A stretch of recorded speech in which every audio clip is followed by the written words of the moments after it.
ফাগুন মাসে পরাণ ঘাসে নতুন বিয়ের ফুল ফুটিছে। উথালি পাথালি মনে আলতা কোণে নতুন বিয়ের ফুল ফুটিছে। কি ভাবলেন তো ফ্রিজ থেকে বের করলাম আর রান্না করে নিয়ে আসলাম? এতটাও সহজ ছিল না।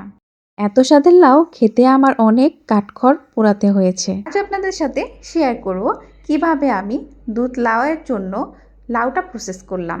দুধ লাউয়ের জন্য প্রথমেই আমাদের প্রয়োজন হবে কচি লাউ, যেটা নভেম্বর আর ডিসেম্বরের শুরুতেই পাওয়া যায়। আমার শাশুড়ি মাকে বলে আমি 2টা লাউয়ের ব্যবস্থা করলাম।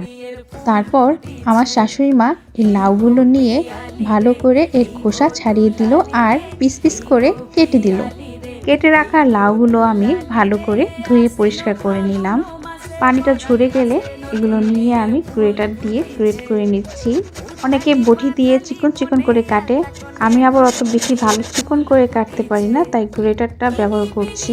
গ্রেট করার পর 2টা লাউ থেকে আমি 1 প্লেট লাউ পেয়েছি। এই লাউগুলো নিয়ে একটু ধুয়ে পরিষ্কার করে নেব। আর অন্যদিকে চুলায় একটা হাঁড়ি বসিয়ে বেশি করে পানি দিয়ে দিব। লাউগুলো ধোয়া হয়ে গেলে আমি এই হাঁড়িতেই লাউগুলো সিদ্ধ করে নেব। তাই চুলায় পানিটা বসিয়ে দিলাম আর অপর দিকে আমি লাউগুলো ভালো করে চিপড়িয়ে পানি ঝরিয়ে নিচ্ছি। চুলার পানিটা যখন একটু গরম হয়ে যাবে আমি সেই গ্রেট করা লাউগুলো দিয়ে দিব। লাউটা যেন বেশি সিদ্ধ না হয়ে যায় সেদিকে খেয়াল রাখতে হবে। ওটা ভাপানো হয়ে গেলে এটা আমি এখন ছাঁকনি দিয়ে ছেঁকে নেব। এখন এই লাউগুলো আমি পানিটা ঝরতে আর ঠান্ডা হতে সময় নেব। লাউগুলো ঠান্ডা হয়ে গেলে এটা থেকে আমি চেপে চেপে পানিগুলো সব বের করে নেব, যেন এর মধ্যে একটু পানি অবশিষ্ট না থাকে। আমি অনেককে দেখেছি এই যে লাউটা আমি যে সিদ্ধ করলাম এই অবস্থায় দুধের মধ্যে লাউটা দিয়ে রান্না করে খেয়ে ফেলে, কিন্তু আমরা কিন্তু ওইভাবে খাই না। আমার এখনও মনে আছে আমার নানু যখন আমাদের ছোটোবেলায় বাসায় আসতেন তিনি সাথে করে এভাবে লাউটা নিয়ে আসতেন, গুড় দিয়ে পাক দিতেন, তারপর নিয়ে আসতেন।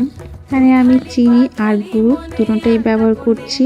প্রথমে আমি এর সাথে একটা এলাচ আর একটা দারুচিনি দিয়েছি ফ্লেভারের জন্য।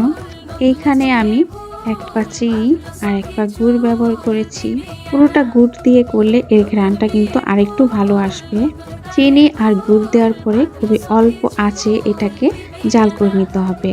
খেয়াল রাখতে হবে এটা যেন পুড়ে না যায়। যখন এর পানিটা পুরোপুরি শুকিয়ে যাবে আর এর মধ্যে একটা আঠালো একটা ভাব চলে আসবে তখন বুঝতে পারবো যে এটা হয়ে গিয়েছে। দুধ দিয়ে লাউ খাওয়ার জন্য লাউটা কিন্তু পুরোপুরি রেডি হয়ে গিয়েছে। আর এই খাবারটা সংরক্ষণের জন্য এয়ারটাইট বক্সে ভরে ফ্রিজে রাখা যায়, যেটা ভালো থাকে অনেক দিন। দেখলেন তো কত কষ্ট করে এই খাবারটা তৈরি করলাম। ভিডিওটা কেমন লাগলো অবশ্যই জানাতে ভুলবেন না। আর হ্যাঁ, রেসিপিটা অবশ্যই বাসায় ট্রাই করবেন। সবাই ভালো থাকবেন, সুস্থ থাকবেন।